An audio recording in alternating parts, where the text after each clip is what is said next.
संस्कार क्या है? प्रेरक कहानी। संस्कार क्या है?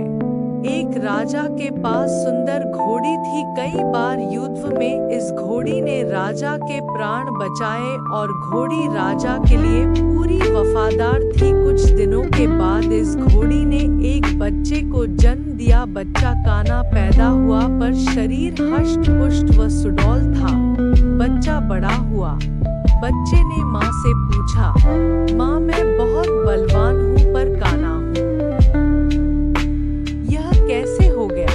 इस पर घोड़ी बोली, बेटा जब मैं गर्भवती थी तू पेट में था, तब राजा ने मेरे ऊपर सवारी करते समय मुझे एक कोड़ा मार दिया, जिसके कारण बात सुनकर बच्चे को राजा पर गुस्सा आया और माँ से बोला, माँ मैं इसका बदला लूंगा।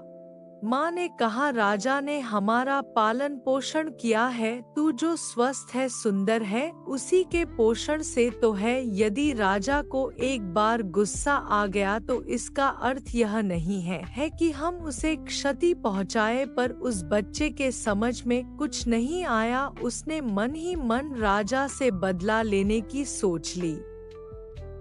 एक दिन यह मौका घोड़े को मिल गया। राजा उसे युद्ध पर ले गया। युद्ध लड़ते लड़ते राजा एक जगह घायल हो गया। घोड़ा उसे तुरंत उठाकर वापस महल ले आया। इस पर घोड़े को ताज्जुब हुआ और माँ से पूछा, माँ आज राजा से बदला लेने का अच्छा मौका था, पर युद्ध के मैदान में बदला लेने का ख्याल ही नहीं आया और नहीं ले पाया, मन ने गवारा नहीं किया। इस पर घोड़ी हंसकर बोली, बेटा तेरे खून में और तेरे संस्कार में धोखा है ही नहीं, तू जानकर तो धोखा दे ही नहीं सकता है। तुझसे नमक हरामी हो नहीं सकती, क्योंकि तेरी नस्ल में तेरी माँ का ही तो अंश है। यह सत्य है कि जैसे हमारे संस्कार होते हैं वैसा ही हमारे मन का व्यवहार होता है। हमारे पारिवारिक संस्कार अवचेतन मस्तिष्क में गहरे बैठ जाते हैं। माता पिता जिस संस्कार के होते हैं उनके बच्चे भी उसी संस्कारों को लेकर पैदा होते हैं। हमारे कर्म ही संस्कार बनते हैं और संस्कार ही प्रारब्धों का लेते हैं। यदि हम कर्मों को सही व बेहतर दिशा दे दें तो संस्कार अच्छे बनेंगे और संस्कार अच्छे बनेंगे तो जो प्रारब्ध का फल बनेगा वह मीठा व स्वादिष्ट होगा। जब तक दुख नहीं मिलते प्रभु की याद नहीं आती। प्रेरक कहानी। एक दिन किसी निर्माण के दौरान भवन की छठी मंजिल से सुपरवाइजर ने नीचे कार्य करने वाले मजदूर को आवाज दी। निर्माण कार्य की तेज आवाज के कारण नीचे काम करने वाला मजदूर कुछ समझ नहीं सका कि उसका सुपरवाइजर उसे आवाज दे रहा है। फिर सुपरवाइजर ने उसका ध्यान आकर्षित करने के लिए एक 10 रू का नोट नीचे फेंका, जो ठीक मजदूर के सामने जाकर गिरा। मजदूर ने नोट उठाया और अपनी जेब में रख लिया और फिर अपने काम में लग गया। अब उसका ध्यान खींचने के लिए सुपरवाइजर ने पुनः एक 500 रू का नोट नीचे फेंका। उस मजदूर ने फिर वही किया और नोट जेब में रखकर अपने काम में लग गया। ये देख अब सुपरवाइजर ने एक छोटा सा पत्थर का टुकड़ा लिया और मजदूर के ऊपर फेंका, जो सीधा मजदूर के सिर पर लगा। अब मजदूर ने ऊपर देखा और उसकी सुपरवाइजर से बात चालू हो गई। ये वैसा ही है जो हमारी जिंदगी में होता है।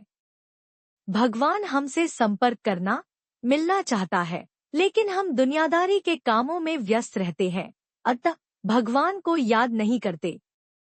भगवान हमें छोटी छोटी खुशियों के रूप में उपहार देता रहता है, लेकिन हम उसे याद नहीं करते और वो खुशियाँ और उपहार कहाँ से आए ये ना देखते हुए उनका उपयोग कर लेते हैं और भगवान को याद नहीं करते।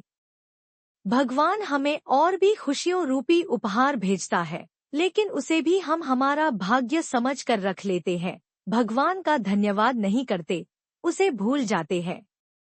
तब भगवान हम पर एक छोटा सा पत्थर फेंकते हैं, जिसे हम कठिनाई कहते हैं, और तुरंत उसके निराकरण के लिए भगवान की ओर देखते हैं, याद करते हैं। यही जिंदगी में हो रहा है। यदि हम हमारी छोटी से छोटी खुशी भी भगवान के साथ उसका धन्यवाद देते हुए बांटें, तो हमें भगवान के द्वारा फेंके हुए पत्थर का इंतजार ही नहीं करना पड़ेगा। बच्चे की राजा को 4 शर्तें। प्रेरक कहानी।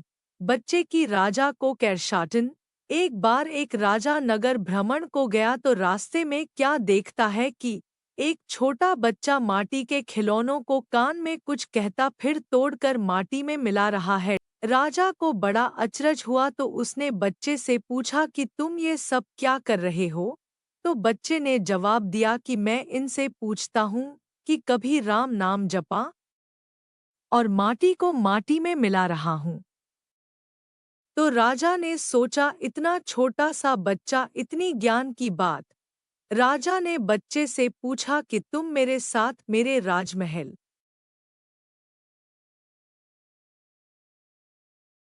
में रहोगे? तो बच्चे ने कहा कि जरूर रहूंगा, पर मेरी 4 शर्त है। 1. जब मैं सोऊं तब तुम्हें जागना पड़ेगा। 2. मैं भोजन खाऊंगा, तुम्हें भूखा रहना पड़ेगा। 3. मैं कपड़े पहनूंगा मगर तुम्हें नग्न रहना पड़ेगा। 4. और जब मैं कभी मुसीबत में हो तो तुम्हें अपने सारे काम छोड़कर मेरे पास आना पड़ेगा। आप यदि हमारी ये सभी शर्तें मानते हैं तो मैं आपके राजमहल में चलने को तैयार हूँ। आप यदि हमारी ये सभी शर्तें मानते हैं तो मैं आपके राजमहल में चलने को तैयार हूँ। राजा ने कहा कि ये तो असंभव है। तो बच्चे ने कहा, राजन, तो मैं उस परमात्मा का आसरा छोड़कर आपके आसरे क्यों रहूं, जो खुद नग्न रहकर मुझे पहनाता है, खुद भूखा रहकर मुझे खिलाता है, खुद जागता है और मैं निश्चिंत सोता हूँ, और जब मैं किसी मुश्किल में होता हूँ तो वो बिना बुलाए मेरे लिए अपने सारे काम छोड़कर दौड़ा आता है। कहने का भाव केवल इतना ही है कि हम लोग सब कुछ जानते समझते हुए भी बेकार के विषय विकारों में उलझकर परमात्मा को भुलाए बैठे हैं। इस प्रकार की व्रत कथा, रोचक कहानियाँ और रोचक सुविचार सुनने के लिए कृपया इस YouTube चैनल को लाइक, शेयर और सब्सक्राइब करें। धन्यवाद। जय माता दी।